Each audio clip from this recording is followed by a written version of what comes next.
Hello les rappeurs, j'espère que vous allez bien. Je vous retrouve aujourd'hui pour le bilan de mes acquisitions de janvier 2022.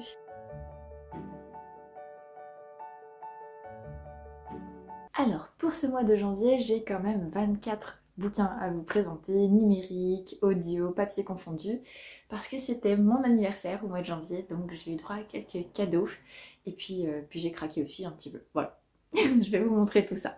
Commençons comme d'habitude par le numérique et par les livres audio. Le premier livre que j'ai pris pour le mois de janvier, ça a été le tome 1 de Vercotage, Un été pour tout changer à Vercotage de Lucie Daniels, lu par Ève Rinquin, qui est un roman un peu apparemment feel good. J'ai pas écouté beaucoup pour l'instant, donc je ne peux pas trop vous en parler. Je vous en parlerai pour le bilan de février 2022. Je vais réussir à dire 2022, on est en 2022. Deuxième livre en fait audio que j'ai pris parce que ça a été voilà un petit peu le truc de mon début de janvier et un cadeau d'anniversaire en avance quelque part, c'est la version audio du Masque du silence écrit par moi, Charlotte Gompiron, et lu par Marine Berthiaud. Le livre est sorti le 31 décembre et comme je suis l'auteur, j'ai eu droit à un code promo en fait pour avoir le livre audio et je ne me suis pas privée d'écouter mon propre livre en version audio, c'est assez unique. Je vous en reparlerai pour le bilan de janvier, mais en tout cas c'est un audio de qualité. Quant au contenu même, je ne sais pas, mais en tout cas la version audio est juste hyper qualitative et c'était génial de pouvoir écouter son propre livre. De voyager pendant plus de 24 heures avec ces personnages sous un autre format. Au mois de janvier, je n'ai fait que 2 emprunts en version numérique sur l'abonnement Kindle. J'ai pris le tome 3 des frères Rossi de Tamara Bellana, donc Giovanni. Effectivement, ce frère qui veut rentrer dans le raid et qui fait aussi partie de la police comme son frère Livio. Je l'ai lu le dernier jour de janvier, lundi, et j'ai beaucoup apprécié. Donc je vous en parlerai plus en avant dans le bilan de janvier, mais c'est assurément mon préféré des 3 pour l'instant. Donc j'ai hâte de lire le tome 4 sur Vincenzo, mais je crois que c'est ça. Mais franchement, c'est mon préféré pour le moment, il était trop bien. Voilà, je vais pas lire plus, mais trop bien. Et le deuxième livre que j'ai emprunté en numérique, c'est Dolce Vita et Nouveau départ, rencontre inattendue de Ninon Hammet. Donc je crois que c'est la première partie, tout à fait. Et ça fait un petit moment que j'ai lu j'avais fait des services presse pour Ninon Hammet il y a quelques années, j'aimais bien ce qu'elle faisait, et là du coup je suis assez curieuse de voir ce que ça peut donner. Il est dans l'abonnement Kindle, on va essayer, je vous en reparle du coup très bientôt. Alors comme je vous l'ai dit, le mois de janvier ça a été mon anniversaire, du coup j'ai eu droit à des petits cadeaux, et en fait j'ai reçu des mangas pour mon anniversaire de la part de mon frère et de mon chéri. Mon mari m'a offert, what a surprise, le tome 14 de Quand Takagi me taquine, le Soichiro Yamamoto, publié chez Nobinobi. Je crois qu'il reste encore 2 tomes et après on a fini la série, sinon c'est du spin-off. Donc voilà, je l'ai déjà lu aussi et c'était encore une fois un super moment et je vous en parlerai pareil plus en détail dans la prochaine vidéo, le bilan de janvier. Les autres mangas que j'ai reçus, ça c'était un gros... ouais, c'était le cadeau Noël et anniversaire de mon frère. Mon frère m'a offert... alors, il y en a certains qui étaient attendus, enfin il m'avait prévenu, d'autres qui ne l'étaient pas. Mon frère m'a offert les tomes 1 et 2 en fait des vacances de Jésus et Bouddha de Hikaru Nakamura aux éditions Kurokawa. Donc c'est la série Saint Young Men en version originale, enfin en anglais il me semble, même en japonais je crois que c'est ça. Alors en fait c'est tout simplement Jésus et Bouddha, après avoir fait tellement de bien sur la terre, décident en fait de revenir sur terre pour passer un peu de vacances donc au Japon. Je les ai lus, je vous spoil un peu, c'est un fail pour moi. C'est un fail, mais je vous en donnerai beaucoup plus de détails dans le bilan. Mais j'étais curieuse de les lire, parce que le concept voilà, est intéressant. C'est un fail.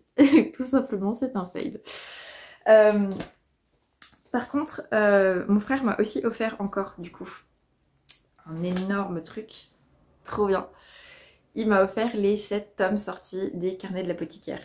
Qui m'avait déjà prêté en fait jusqu'au tome 6 et que j'aime tellement et que voilà, ça se trouve je vais les relire en fait, j'ai lu le tome 7 qu'il m'a offert mais voilà, je vais vous montrer les couvertures qui sont juste magnifiques. Hop. Il y en a 7, c'est pas évident de vous montrer. Les couvertures sont hyper colorées et à chaque fois il y a un nouveau... Donc en fait si vous ne savez pas ce que c'est que les Carnets de l'apothicaire, en fait une jeune femme, Mao Mao, qui est la fille d'un apothicaire. Et en fait, elle se retrouve à servir au palais impérial.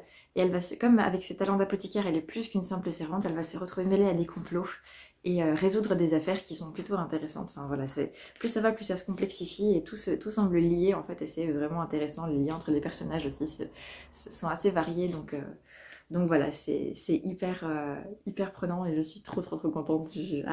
C'était un énorme cadeau trop génial que j'ai reçu, donc merci Flo et merci à mon mari de m'avoir offert tous ces mangas. En janvier, j'ai aussi reçu 2 services presse de la part des éditions de l'Emmanuel. Il y a d'abord eu Cyprien et d'Afrose Rocamba, Une famille pour le sieste de Jean-Luc Moins, et il y a eu Le roman de Jésus de Jean Mercier. Alors, je les ai déjà tous les deux lus, je vais pouvoir vous en parler pour le bilan de janvier.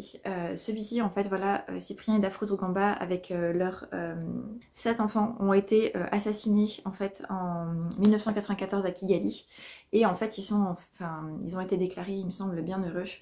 Et la cause de leur béatification est en cours. Donc voilà, c'est la première un peu biographie qui sort sur eux, sur leur parcours, sur comment ils vivaient leur foi, eux en tant que couple et en famille.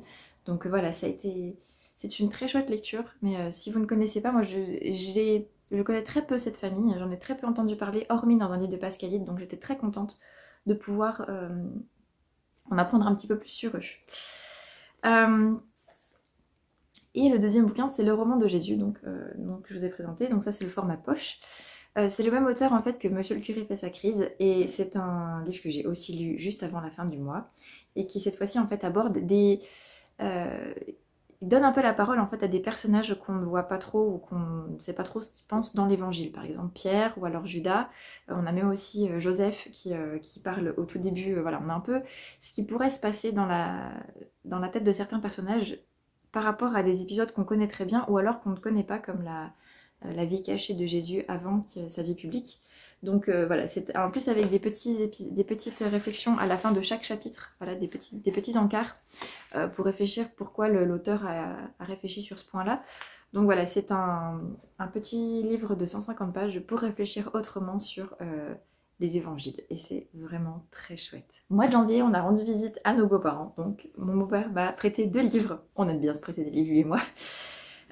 Il m'a prêté Secret volé de Jacques Bernard, aux éditions de La Boucle. Alors, d'après ce que j'ai cru comprendre, effectivement, c'est une histoire de non-dits familiaux, de choses comme ça. Donc je vais bien voir si ça me plaît. J'avoue que les 2 livres qu'il m'a prêtés, en fait, sont des thématiques que je ne lis pas forcément. Voilà, mais puisqu'il les a lus, il m'a dit essaye. Et puis, enfin, on verra. Hein. Parfois, il faut sortir un petit peu des sentiers battus. Donc, deuxième livre qui a l'air un peu plus du policier cette fois. Le complot des Mataraises de Robert Le Blum. Alors, je ne connais absolument pas cet auteur, ni cette série, ni... Et qu'est-ce que c'est comme maison d'édition? Je ne saurais même plus vous dire ce que c'est. C'est pas écrit devant. Est-ce que c'est une édition France... Ah bah voilà, c'est bien ce qui me semblait, c'est une édition France Loisirs. Donc voilà, et je ne sais pas, ça a l'air effectivement dans les hautes sphères, pas du commerce, mais du marketing, donc on va voir. J'essaierai de le lire assez rapidement pour vous en faire un avis. Mais alors je pars un peu frileuse parce qu'effectivement j'ai du mal à sortir des sentiers battus et ce sont des thématiques voilà, que j'ai pas forcément envie d'aborder, mais je testerai, et si vous ne me voyez pas en parler sur la chaîne, c'est que j'aurais arrêté ma lecture en cours. Voilà. Au mois de janvier, on est passé chez Décitre et j'ai fait mon petit craquage, donc j'ai fait juste un petit craquage pour moi et surtout j'ai fait du craquage pour ma fille avec des livres que j'aime beaucoup lire aux enfants, que je lisais beaucoup en crèche et que je suis très contente de pouvoir ajouter à la bibliothèque de notre fille. Donc je vais vous présenter tout ça. Le premier livre que j'ai pris pour moi, c'est Aux douceurs du temps de Véronique Chauvy, aux éditions J'ai lu. Donc c'est un livre effectivement qui se passe en 1892 d'après ce que j'ai compris. Il y a une jeune femme qui reçoit en fait en héritage une confiserie d'un oncle dont elle n'a jamais entendu parler. Je suppose que ça va changer sa vie. J'aime bien ce genre de bouquin, ça me fait penser un petit peu à la petite boulangerie du bout du monde, ou alors Rendez-vous au Cupcake Café, et ça me parle typiquement. Donc quand j'aurai un coup de blues ou quand j'aurai simplement une lecture de doux, je me plongerai là-dedans et j'espère que ça va me plaire. J'ai craqué effectivement pour des lectures que je pourrais faire à ma fille, puisque j'aime énormément, mais vraiment beaucoup, lire des histoires aux enfants. Je mets le ton, je fais les voix et ça me plaît, et j'ai vraiment hâte de pouvoir partager ça avec ma fille. Le seul livre que je ne connaissais pas parmi la sélection que j'ai acheté, c'est Devine combien je t'aime de Sam McBratney et Anita Jérôme. Donc dans la collection Les Lutins, dans la maison d'édition, pardon, L'École des loisirs. J'aime beaucoup ce que fait l'École des loisirs, je dois le dire. Et ce petit livre, en fait, voilà, c'est Petit lapin et grand lapin. Non, Petit lièvre et grand lièvre. Qui se disent combien ils s'aiment, et c'est une surenchère à chaque fois pour se dire combien ils s'aiment, à quel point ils s'aiment, et c'est tellement choupinet, et les dessins sont très très mignons, donc très chouette à chaque effet. Et ensuite il y a effectivement d'autres histoires totalement différentes, mais très très drôles à lire. Il y a Bonjour Facteur de Michael Escoffier et Mathieu Maudet. Donc en fait c'est l'histoire du facteur qui va amener les bébés animaux aux hippopotames, aux singes et puis aux pingouins ou manchots, je ne sais pas trop. Et il se pourrait bien que dans l'œuf il n'y ait pas forcément un pingouin ou un manchot. Donc voilà, c'est un petit livre qui aborde de manière assez légère en fait l'adoption, et qui le fait de manière très douce et très délicate, et à la fois très amusante, parce que les enfants adorent réaliser que ce n'est pas un pingouin dans l'œuf.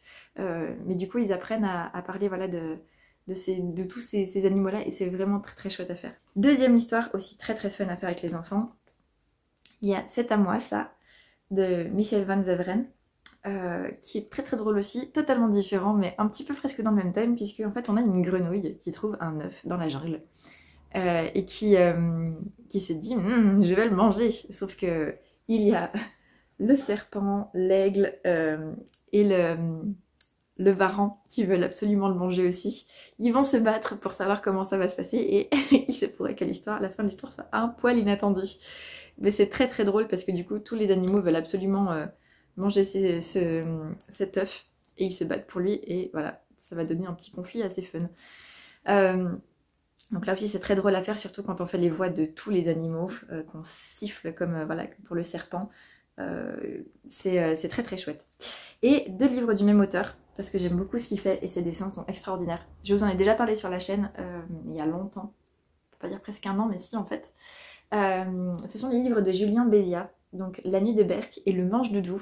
Donc en fait ce sont les aventures de Berck, ça c'est le premier tome, et je vous avais aussi parlé, je vais vous le montrer, je vous avais aussi parlé du Bain de Berck, que j'aime énormément, mais vraiment je trouve que ce livre est génial, j'adore le lire aussi, on fait plein de voix avec plein de personnages. Et pareil, Le Manche Doudou, en fait voilà, c'est que parmi toute la clique de doudou autour de Berck, il y a un manche doudou qui débarque et il va commencer à tous les manger, et c'est Berck qui va les sauver d'une manière assez atypique. Deuxième livre voilà, que j'ai acheté, c'est La nuit de Berck. Cette fois-ci, Berck a été oublié à l'école, et il va être en compagnie d'un croc au sac à dos, et ils vont explorer la salle de classe pendant la nuit, et ils vont vivre une aventure elle aussi assez haute en couleurs, pour ne dire que ça. C'est des albums qui sont vraiment très beaux, qui ont des couleurs très chouettes, et qui sont pareil, très interactifs pour les enfants. Si je vous montre un petit peu comme ça.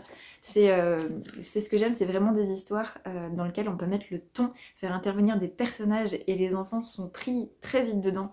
Ça les amuse, ça les fait rire. Donc vraiment, pour moi, ils font partie de mon top 10 d'histoires à lire aux enfants.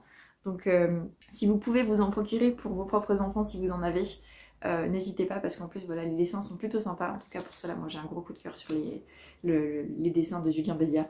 Donc n'hésitez pas, vraiment n'hésitez pas. Voilà, on arrive à la fin de cette vidéo. J'ai fait un poil plus long sur les livres pour enfants, puisque je n'en reparlerai pas dans les bilans, dans tout ça. Peut-être qu'un jour je vous ferai une petite vidéo sur les livres pour enfants que j'aime lire à ma fille. Peut-être plus tard, quand j'aurai un peu plus fourni. Mais voilà, comme je n'en reparlerai pas, je voulais vous les présenter un peu plus en détail. J'espère que cette vidéo vous a plu. N'hésitez pas à me dire s'il y a des acquisitions qui vous font envie, si vous les connaissez, voilà, si ça vous fait envie ou non. J'essaierai de répondre à vos commentaires rapidement. Merci encore à tous ceux qui sont là, merci d'être là. N'hésitez pas à vous abonner si vous débarquez ici et que ça vous a plu. Je vous donne rendez-vous la semaine prochaine pour le bilan de mes lectures. Je crois que j'ai encore 15 ou 16 romans à vous présenter pour le mois de janvier. Je lis encore trop, mais c'est pas grave, voilà, on fait ça avec plaisir, et je vous souhaite une excellente semaine, un excellent week-end dans l'immédiat, et à très vite. Faites plein de doux rêves, qu'ils soient en mots ou non.